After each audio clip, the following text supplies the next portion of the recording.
Bom dia, boa tarde, boa noite. Na aula de hoje, o filósofo Celso Favaretto analisa o panorama contemporâneo nas artes e no pensamento, como um campo em aberto, indeterminado, atravessado de opacidades. Espero que gostem.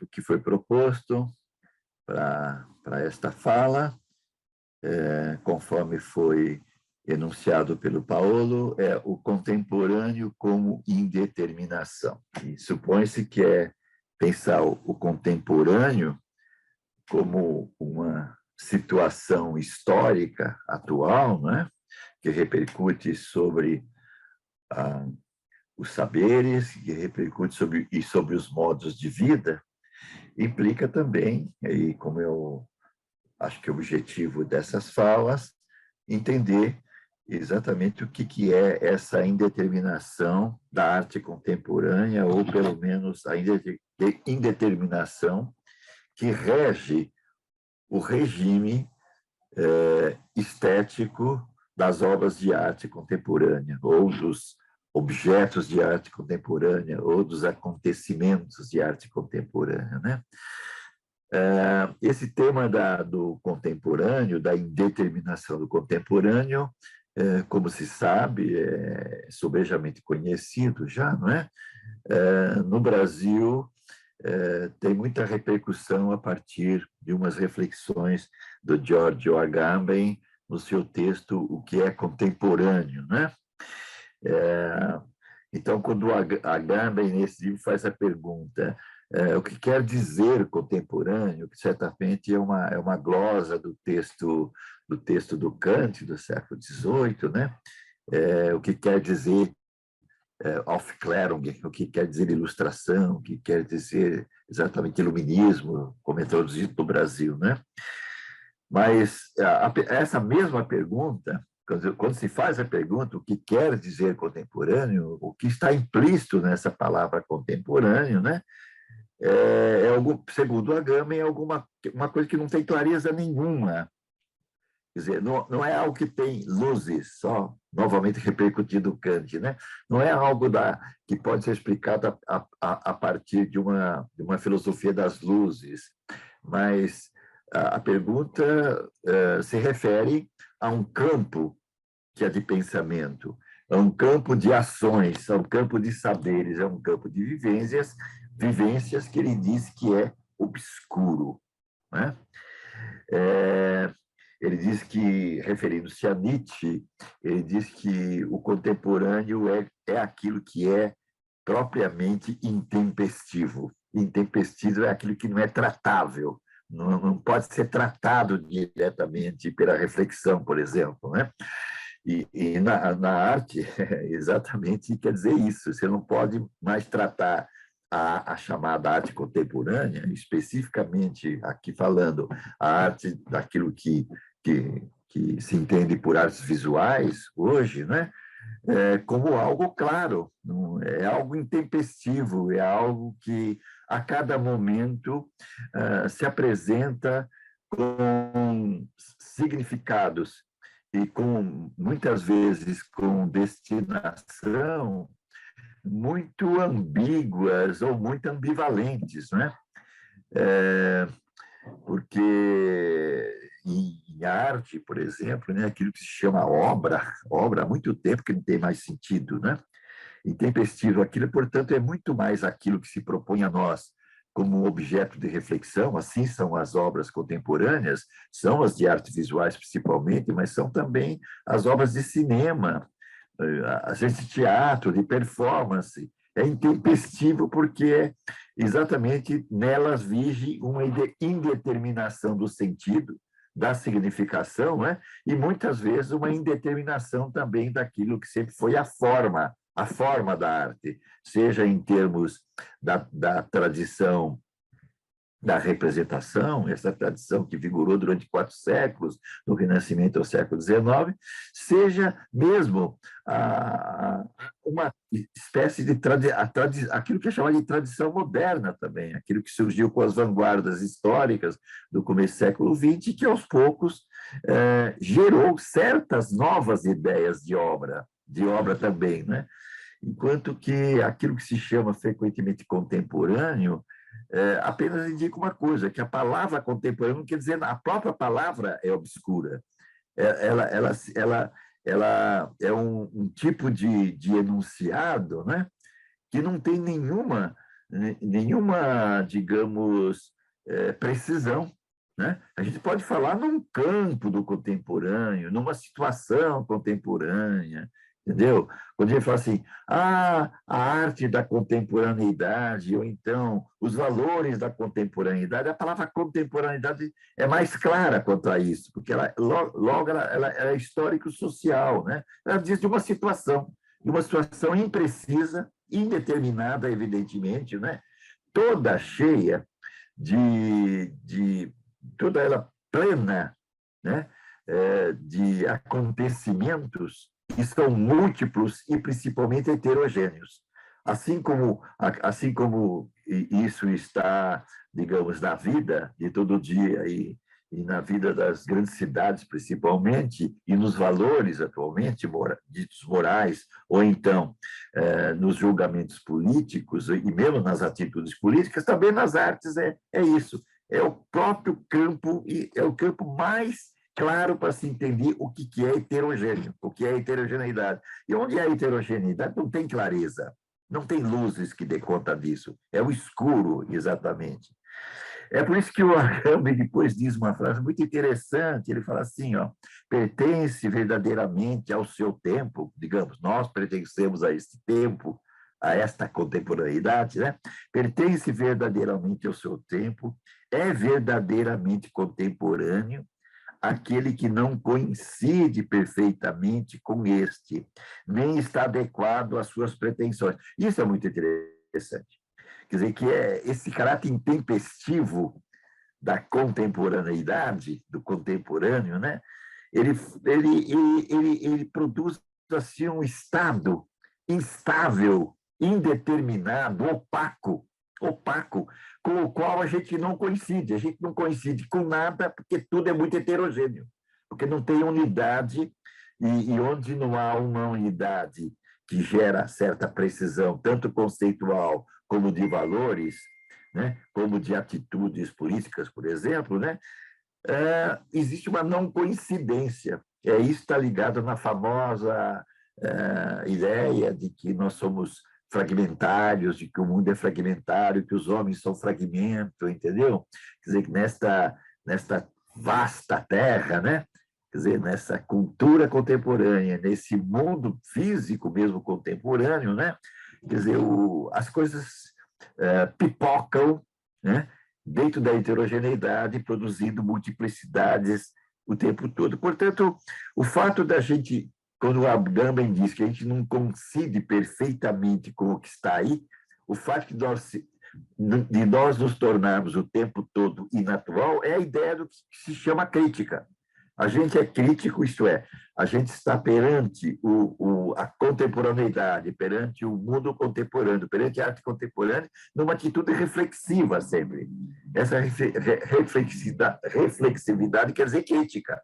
Quer dizer crítica. A crítica que vem lá do iluminismo, exatamente, tem outra característica. Se lá tinha como horizonte, quer dizer, através da ciência, questionar as representações idealizadas que se faziam do homem, da arte, da vida, da filosofia, etc., pelo menos desde o século XVI e XVII, aqui é diferente. Essa obscuridade se refere, inclusive, aos ideais iluministas, que, sendo lá muito claros, né, por sua natureza muito científica, aqui não são nada claros, porque a própria ciência, o tempo todo, produz uma multiplicidade de posições perante os mesmos fatos. Isso, por exemplo, é muito claro para nós brasileiros, mas não só brasileiros, nos últimos anos com essa história das doenças, né? Com a história da Covid, etc. Como a multiplicidade de posições e de maneiras de tratá-la, né? Deixou claro que o campo do heterogêneo é o nosso próprio campo, e à medida que a gente tentava se situar perante essa diversidade toda, a gente se tornava inatual, né? O tempo todo a gente se deslocando de um ponto para o outro, né? Exatamente, e a maneira de aprender esse tempo, né, estranho, opaco, indeterminado, é exatamente através desta inatualidade. Isto é, nós temos que, por sermos inatuais, nós temos que aprender essa heterogeneidade e multiplicidade através daquilo que nela é a sua estranheza mesmo, não é? Portanto, o que a gente chama de contemporâneo é, na verdade, muito mais que um estado, né? Um estado que é da cultura, que é da arte particularmente, mas é da cultura em geral, que é dos valores, que é a política, etc., né? Que é um estado em que a gente está se deslocando o tempo todo dentro de um campo de pensamento e um campo de ações, onde não é possível ter uma perspectiva no sentido clássico da palavra, gerada pelo Renascimento, um ponto de vista a partir do qual a gente gera mundo e gera uma totalidade, né? Uma totalidade que é saber, que é conhecimento, ou que a gente chama de arte, ou determina valores, ou determina opções políticas. Não, no campo do heterogêneo, né, só vige a obscuridade porque não há perspectiva, né? Quando a palavra perspectiva, no sentido nietzscheano, é utilizada hoje, ela é utilizada num sentido completamente da ideia de perspectiva geométrica linear, tal como surgiu no Renascimento, e depois está na filosofia cartesiana e outras filosofias, né? Um ponto fixo a partir do qual se entende o mundo e se constrói mundos, né?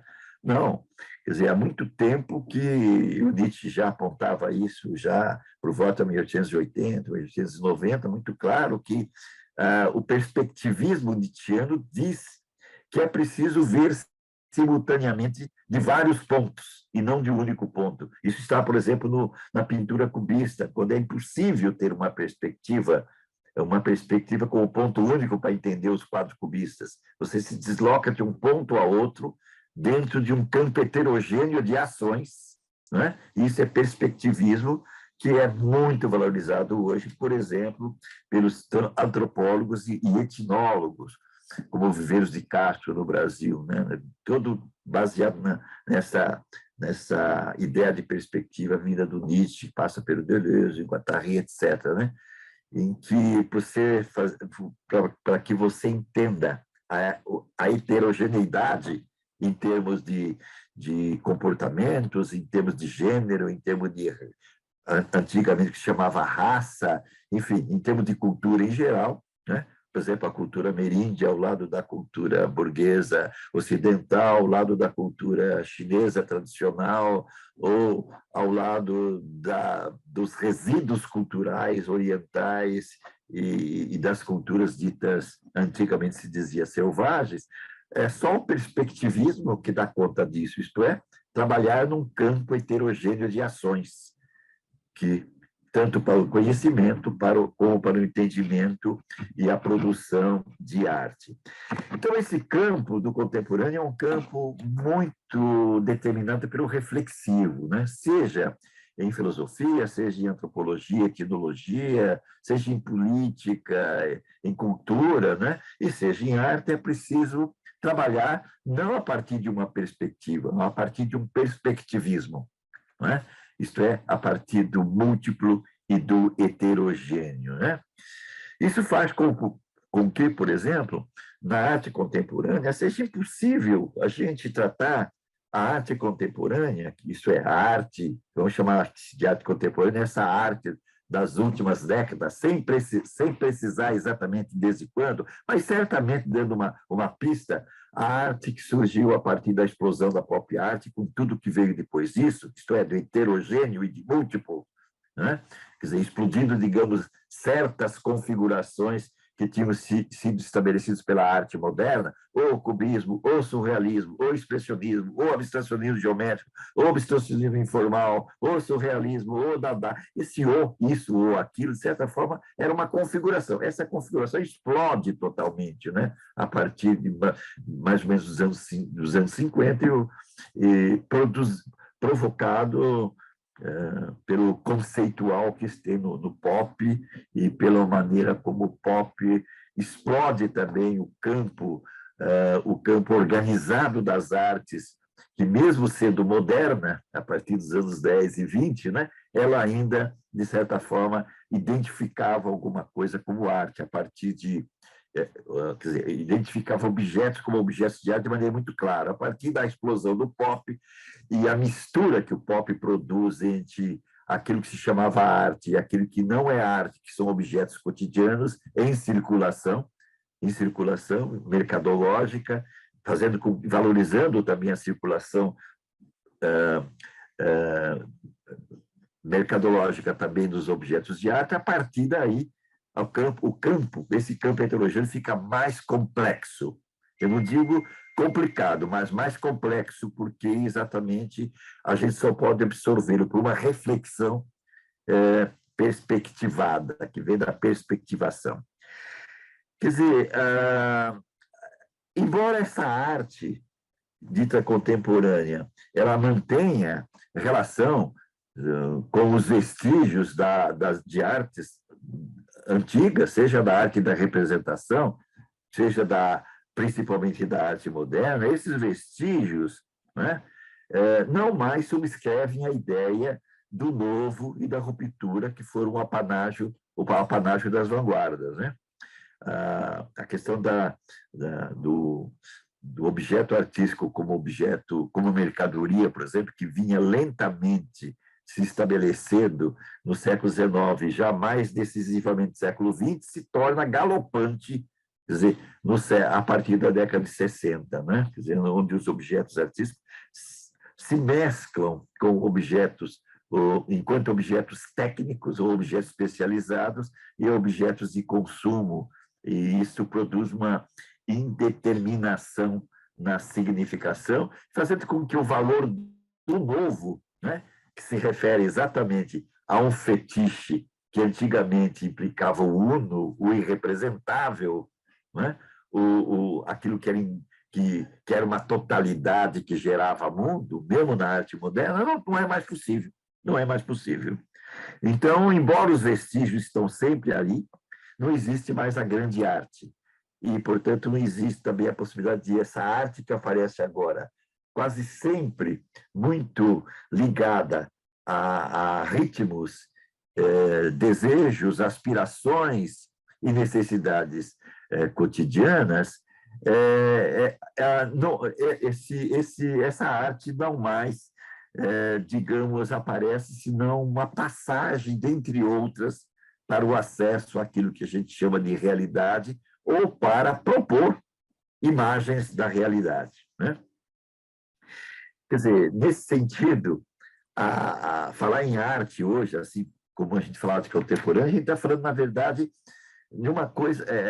a gente está usando esse termo arte como um vestígio daquilo que um dia, né, foi absoluto, foi alguma coisa autônoma. A obra de arte era uma coisa autônoma, e há muito tempo que não é mais autônoma. Daí que, não tendo autonomia, não há possibilidade de ter o fetiche dos objetos autônomos e únicos e irrepresentáveis, né? Isso é uma mudança muito grande que contribui para que esse campo de ações seja um campo indeterminado, né?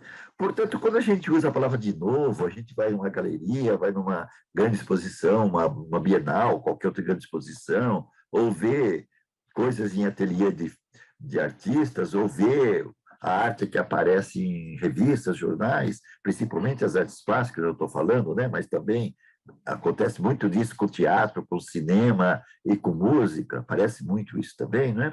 Com dança, etc., né?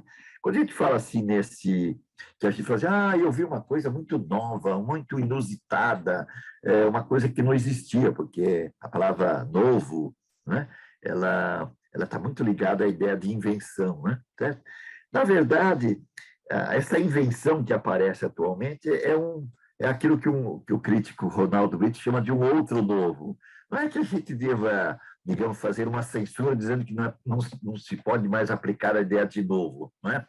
Assim como é muito difícil aplicar a ideia de vanguarda, seja novo, seja vanguarda, a gente aplica sabendo, na verdade, que eles não cumprem mais as perspectivas que tinham no momento em que o que aparecia como novo era realmente ruptura em relação não só à compreensão do que era arte e a maneira de se estabelecer uma obra de arte, como também era novo em relação à ação dessa arte na sociedade, né? E novo também deveria ser a relação desse novo com a mercadoria. Quando essa relação com a mercadoria passou a ser a mesma, tanto dos objetos ditos modernos ou contemporâneos, como dos objetos da transação, não há mais sentido. O fetichismo não é mais referente ao único, ao autônomo. O fetichismo agora é igual a um fetichismo qualquer que atinge qualquer objeto lançado na chamada sociedade, produzido para a sociedade de consumo e tendo em vista o consumidor dessa sociedade de consumo, né? Que vai ser um participante de uma sociedade, né, muito bem configurada pela forma mercadoria, né? Então, esse outro novo, etc., ele propõe um problema muito interessante, entretanto, viu? Que dá algum viés para a gente entender esta obra contemporânea ou essa arte contemporânea, apesar da imprecisão do termo, a impossibilidade de conceituar o que é contemporâneo, entendeu?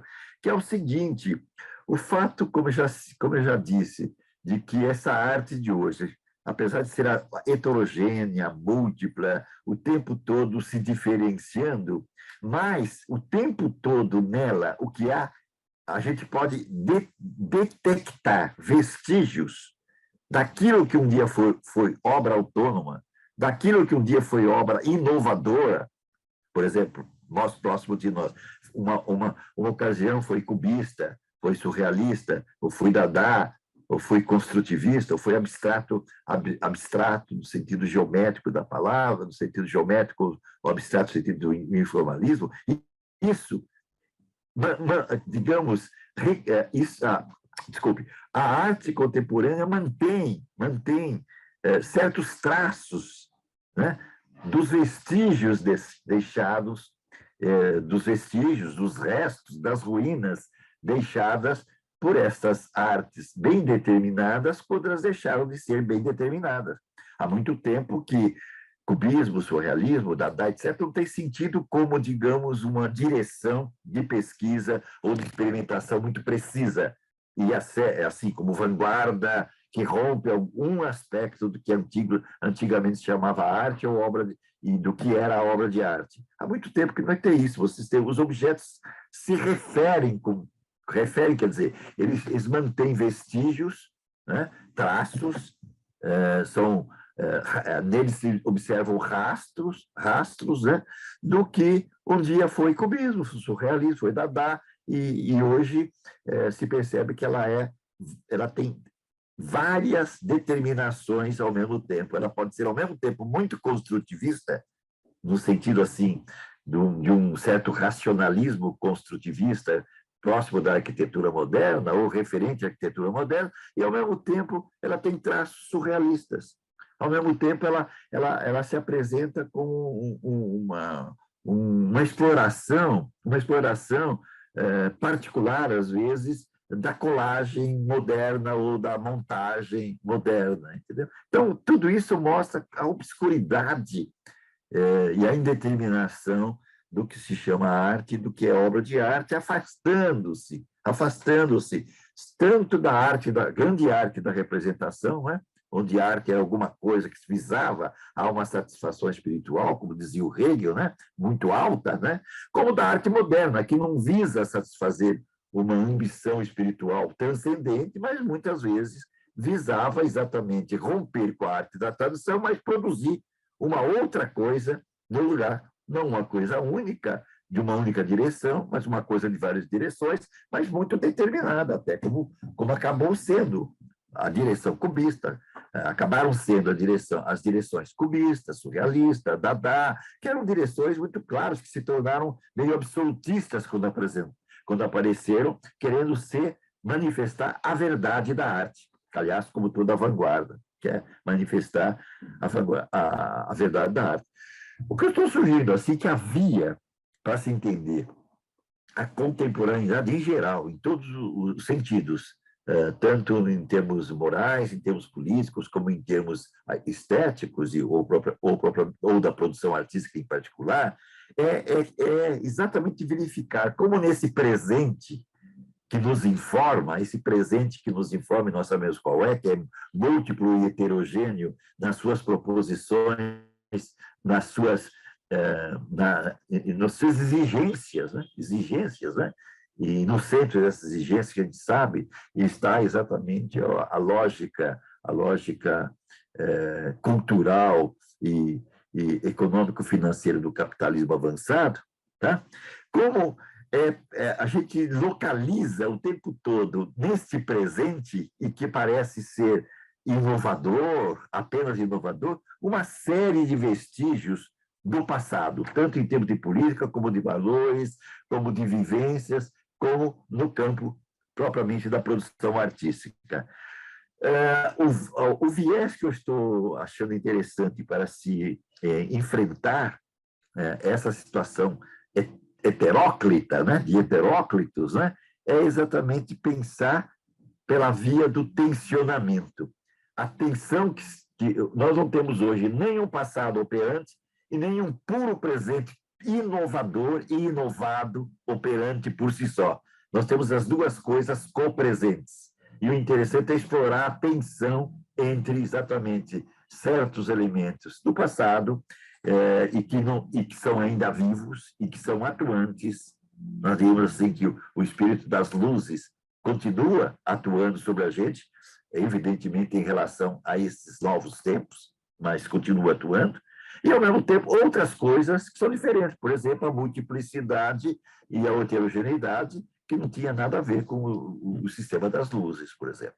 Mas se a gente olhar bem por aí, há uma demanda de unidade e de sistematizada típica das luzes, ao mesmo tempo há processos em desenvolvimento e que são absolutamente difíceis de deter, eles são cada vez mais proliferantes e que são os processos heterogêneos e múltiplos. Então, explorar essa tensão é tentar entender o que é essa indeterminação contemporânea, o que é essa opacidade, essa obscuridade a que se refere a Agamben, né?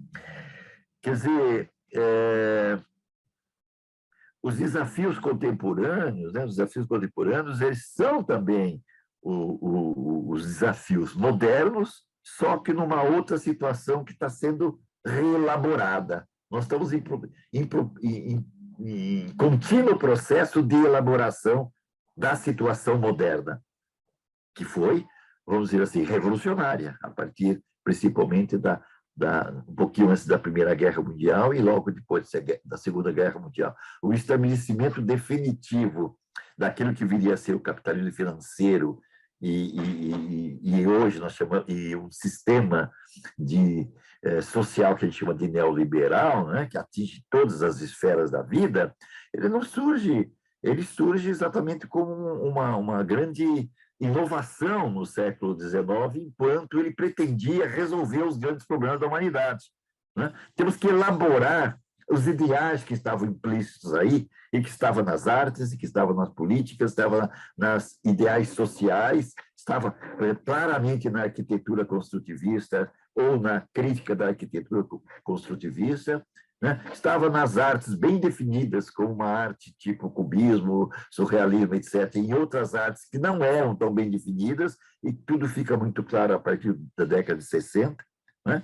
Então, elaborar isso, e usando a palavra elaboração bem como uma metáfora psicanalítica, né? Como aquilo que o Freud chamava de Durcharbeitung, quer dizer, elaborar através de. Nós temos o tempo todo elaborando através de, na transversal, e nessa transversal estão os elementos que vêm de trás, vêm de longe, quer dizer, uma espécie de ter um anacronismo sempre presente, quer dizer, alguma coisa de vários tempos presentes, né? Em que o tempo atual é um dos presentes apenas. Os outros tempos também são presentes, porque eles aparecem sob forma de vestígios, sob restos, e que deixou seus rastros e que são ainda ativos. Isso é importante. Portanto, não há, digamos, uma suposta arte contemporânea que teria superado a arte moderna. Não tem nada de superação. Quer dizer, existe uma arte de hoje, a gente chama de contemporânea, dos últimos tempos. Esses últimos tempos são meio indeterminados, mas tem mais ou menos dos anos 60 para cá, não é? Em que, na verdade, é uma arte que está o tempo todo produzindo aquilo que frequentemente se chama de novo ou de outro novo, frequentemente baseado em outras informações e outros modos da invenção, mas que, na verdade, são reelaborações de vários presentes neste presente. Mas nesse presente é interessante. Esses vários presentes que são efeito do perspectivismo, né, de qualquer forma, geram um outro presente, que é o nosso presente, né? Esse presente que é dado a nós a responder, bom, mas o que é isso? O que nós fazemos com isso?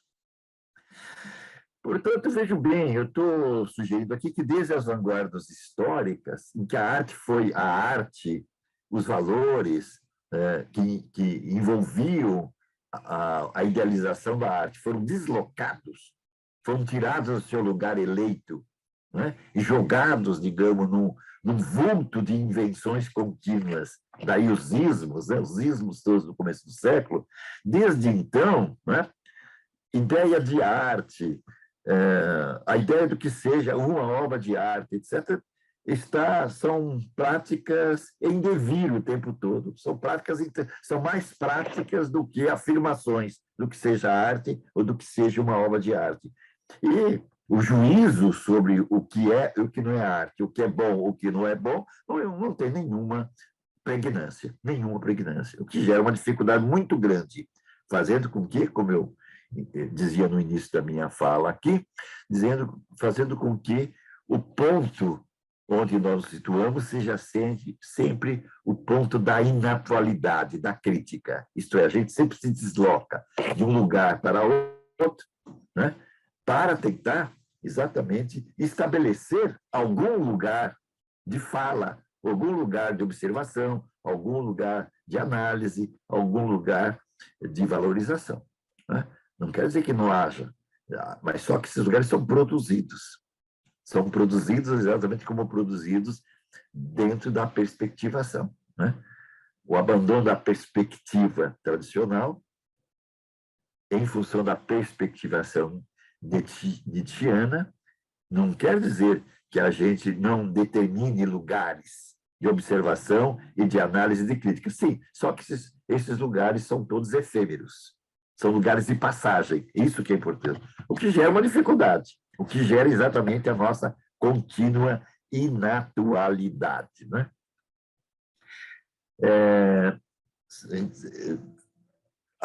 A gente sabe que dentro das vanguardas históricas, um passo muito importante foi aquele do Champiano, né? Quando o Duchamp rejeita, né, a pintura retiniana, a pintura do olhar, e de um olhar que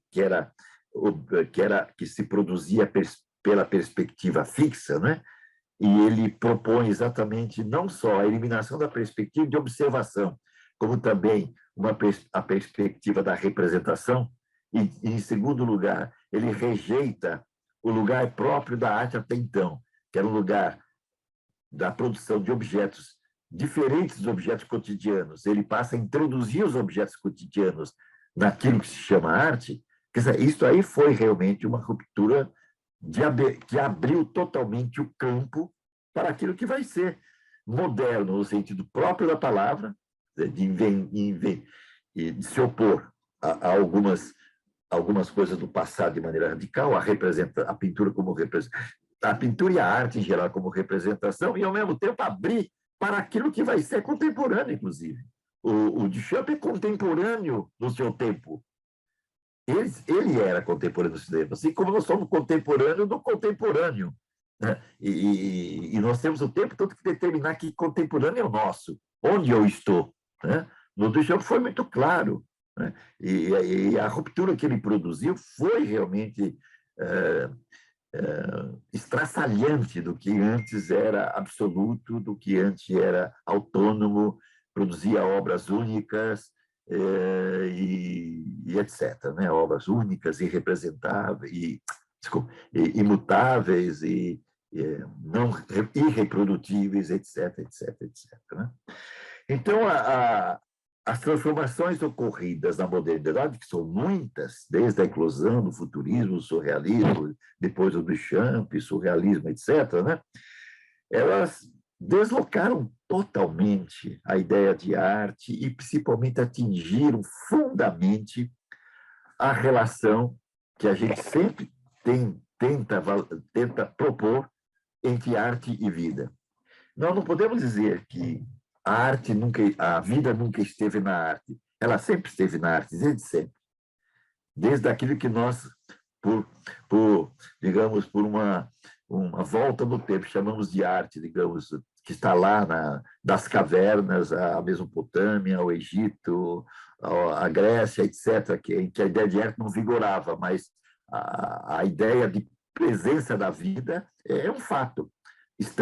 A presença da vida na mão, ou no bisão da caverna, ou a presença da vida nos templos e monumentos mesopotâmicos, egípcios, gregos, etc., é evidente que a vida está presente aí e a arte está sempre dizendo a vida ou surge dos movimentos da vida. Só que, na modernidade, aquela do final do século XIX para frente, a relação entre arte e vida são efetuadas de maneira muito mais, agora sim, precisas. Isto é o momento em que o efêmero da vida de todo dia, ela é, aos poucos, introjetada, né? Seja materialmente no trabalho do artista, seja simbolicamente, né? E não apenas simbolicamente. Da mais remota antiguidade até praticamente meados do século XIX, a vida era simbolizada. A partir de uma série de atividades do final do século XX, por exemplo, na pintura, eu cito Manet, o Cézanne, o Van Gogh, etc., né? Ou tentadas de uma maneira ou outra pelos também impressionistas, né? A vida agora começa a comparecer de maneira muito mais direta, porque através da efemeridade.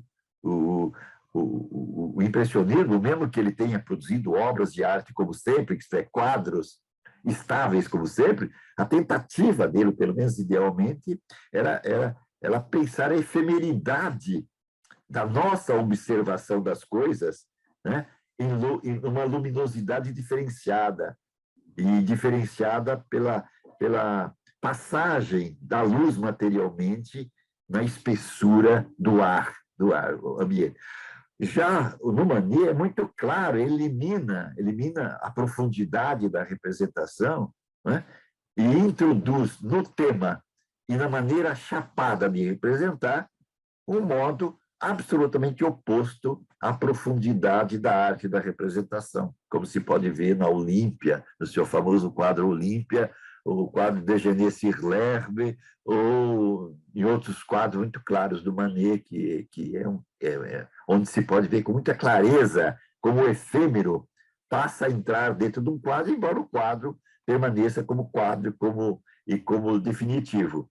Olha, a passagem pelas vanguardas históricas, nós temos na pintura e na escultura também a produção de culturas ou esculturas, mas aos poucos esse primado vai inclusive desaparecer. É o lance do Duchamp, que vai ter enormes consequências, principalmente a partir da própria arte, né? Quer dizer, elimina-se o suporte da escultura, elimina-se o suporte da pintura, né? E a pintura não precisa estar mais no quadro, não precisa mais existir quadro para existir pintura, e não precisa estabelecer mais suporte ou base para haver escultura. Quer dizer, essas mudanças todas produzem exatamente uma outra relação entre arte e vida. A arte está em, quer dizer, aquilo que a gente tem, a gente fala como arte, está agindo entre a arte e a vida. É uma outra coisa o que acontece. Então, portanto, não é arte no sentido tradicional, é uma outra coisa que a gente aplica o mesmo nome, mas é outra coisa, né? O que está entre a arte e a vida é exatamente a coisa que contemporânea por excelência. Porque a coisa moderna, apesar de todas as rupturas formais e de conteúdo, se fazia ainda pintura e escultura, né? A coisa contemporânea não é mais pintura e escultura, e elas não é mais uma simbólica da vida, como tentava captar o surrealismo, por exemplo, captando a outra dimensão, que é a dimensão de inconsciente, que não tinha sido ainda, digamos, objetivada em outras manifestações artísticas, embora estivesse sempre presente também. Sempre as manifestações inconscientes estiveram presentes no fazer do artista, evidentemente, né? Mas agora, essa coisa contemporânea determina algo entre a arte e a vida pensada agora não apenas de uma forma empírica, uma forma cotidiana dos movimentos cotidianos, mas a vida englobando essas dimensões todas, por exemplo, essa que a psicanálise trouxe à tona, que é do inconsciente, no caso aqui do inconsciente estético. Então, explorando esse espaço entre arte e realidade, né, ou essa relação entre, e o termo entre, que é importante aqui, é que nós temos exatamente uma tentativa de sermos atuais, na tentativa de estarmos na atualidade. Isso em tudo. Em política também é assim, a gente visa um entre, embora claramente temos determinações, né? Não estou me referindo a essa coisa de esquerda, direita, temos determinações entre uma formalização da maneira de entender a sociedade e uma outra que não é e uma outra formalização que seria seguir os movimentos da vida e as pulsões da vida. Entre a ênfase nas pulsões e a ênfase na sistematização, nós temos alguma coisa acontecendo ou queremos que o mais forte em política aconteça aí. E a arte também é assim. Entre os resíduos da arte de sempre, que estão sempre presentes de uma forma ou de outra e que são ativos, e aquele desejo, né, de as pulsões de todo tipo se efetivarem como vida, é aí que nós temos, agora sem medo da palavra, a obra contemporânea. A obra contemporânea, que não é mais obra naquele sentido que totalizava a experiência espiritual, né? Então, nós temos aqui o quê? O que a gente chama o que é indeterminado, o que a gente chama contemporâneo, é que nós estamos num domínio, né? Um domínio em que se efetua um pensamento, né? Em que a arte efetua um pensamento, a arte mesmo efetua um pensamento e produz assim uma espécie de conhecimento, ou pelo menos produz uma sensação mais do que um conhecimento, né? Sobre o que ela mesmo é, sobre o que ela mesmo é enquanto ela quer ser atual. Essas coisas estranhas que, por exemplo, principalmente nas artes plásticas, ou nos filmes experimentais, por exemplo, ou em artes experimentais do que está entre o teatro e a performance, o que aparece aí é uma tentativa de dizer algo que responda à pergunta, mas o que é o atual hoje? Onde nós somos atuais? Entendeu? E não contemporâneos. Onde nós somos, ou então, onde nós somos contemporâneos de nós mesmos? Entendeu? Onde o contemporâneo efetua-se em nós, né? Portanto, é um campo de experiências possíveis que a gente encontra sempre e determina como contemporâneo. É indeterminado porque exatamente não tem uma perspectiva que seja eleita para entendimento, no sentido de compreensão e de produção de conhecimento, né? E de entendimento sobre os modos de expressão nas artes em geral, né? É um campo todo móvel, em contínuo deslocamento produzindo o tempo todo, produzindo-se o tempo todo num campo todo feito de, todo heterogêneo e todo feito de multiplicidades, né? Isso produz, evidentemente, uma distância enorme do ilusionismo que estava na arte da representação, na arte clara da pintura e da escultura do Renascimento até o século XIX, um afastamento muito grande do simbolismo da arte medieval, das catedrais medievais, ou mesmo do simbolismo idealizado da arte grega, da grande escultura grega, greco-romana. Está longe, né, do simbolismo das grandes construções, dos grandes monumentos egípcios, mesopotâmicos, etc. Estamos longe disso. Nada de ilusionismo, seja muito antigo, isto é, tudo aquilo que a gente chama de representação, e longe, inclusive, de um certo ilusionismo moderno ainda, que tentaria, em termos de efetivação da modernidade das luzes, né? Das luzes, tentando ainda efetuar certas representações, ou, se não são representações, as configurações de um mundo novo. Por exemplo, uma configuração a partir da ciência e da técnica, como muita arte a partir do século XX tentou fazer. Reconfigurar o mundo, reconfigurar o modo de vida, reconfigurar a arte a partir das informações da ciência, a partir das invenções técnicas. A arquitetura é um lugar todo especial para se pensar isso, né? Na tentativa de pensar ao mesmo tempo a cidade e pensar essa nova situação da cidade, ao mesmo tempo pensar o estar na cidade e o morar, por exemplo, como um complexo que vem exatamente de informação técnico-científica e, ao mesmo tempo, de uma outra maneira de conceber a vida. Uma vida dentro da multiplicidade e da heterogeneidade, por exemplo, né? Portanto, hoje, o que é claro no que se chama contemporâneo é que, definitivamente, nós temos clareza que nós substituímos as promessas da arte, né? Que a arte apaziguaria, né? As tensões da vida, as angústias, etc., e apaziguaria as tensões em termos políticos e sociais, e percebemos que, ao contrário, era apenas um elemento das práticas sociais e políticas, né? De conhecimento e de expressão e até de representação, né? Que aí sim ela tenta o tempo todo estabelecer o que é o nosso presente, o que é o nosso presente em cada ponto, né? E aí, no meio disso, a arte talvez seja continuamente uma insistência naquilo que lhe é próprio, né? Que ela contribua para uma arte do viver.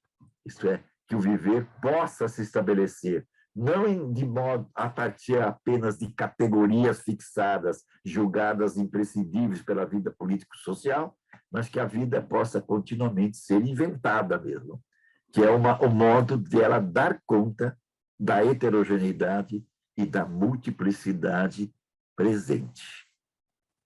É por aí.